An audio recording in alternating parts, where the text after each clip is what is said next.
Hello बच्चों, let's see the question. The question says derive an expression for the force acting on a conductor carrying current I in a magnetic field B.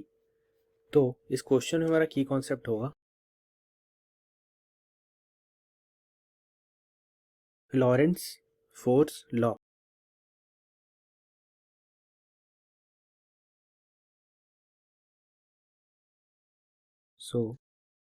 अगर एक conductor है जिसमें current I flow कर रहा है और उस कंडक्टर के आसपास एक मैग्नेटिक फील्ड B है, तो कंडक्टर के पास एक फोर्स एक्ट होता है, ठीक है, उसे हम कहते हैं लॉरेंस फोर्स। ठीक है, लॉरेंस फोर्स।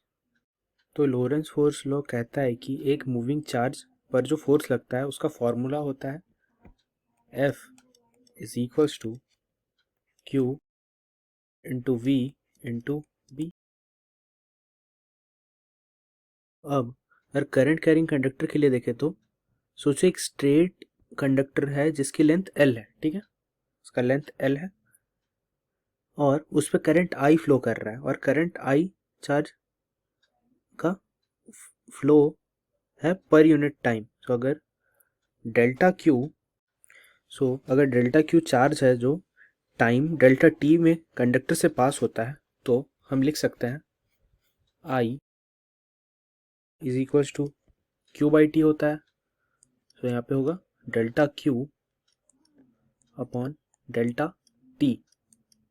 ठीक है, अब चार्ज कैरियर्स की वेलोसिटी v है, ठीक है, एंड लॉरेंस फोर्स कैलकुलेशन में v और डेल्टा Q होता है। जो डेल्टा Q होगा वो होगा I इंटू डेल्टा टी लिख सकते हैं। अगर इसको सब्सटीट्यूट करेंगे इस वाले इक्वेशन में तो वो होगा F is equals to I delta T. ठीक है, और अब V, ठीक है, V जो हो जाएगा वो होगा L अपॉन डेल्टा टी। ठीक है, L अपॉन, ठीक है,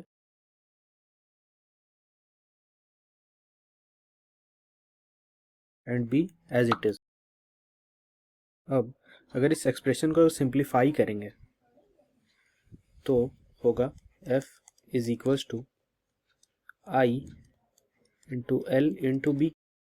ठीक है, ये डेल्टा टी कैंसिल होगा। यहाँ यहाँ जो L है वो कंडक्टर का लेंथ का वेक्टर है जो करंट की डायरेक्शन में है। ठीक है, और जो फाइनल एक्सप्रेशन, तो एक स्ट्रेट कंडक्टर है जिसमें करंट I फ्लो कर रहा है और मैग्नेटिक फील्ड B है, ठीक है, उसका उस पर लगने वाला force I into L into B होगा। ठीक है, तो एट द एंड हम लिख सकते हैं इसका magnitude, so the magnitude of the force can be expressed as F is equals to I into L into B sin theta. Okay, so hope you understood it well. All the best.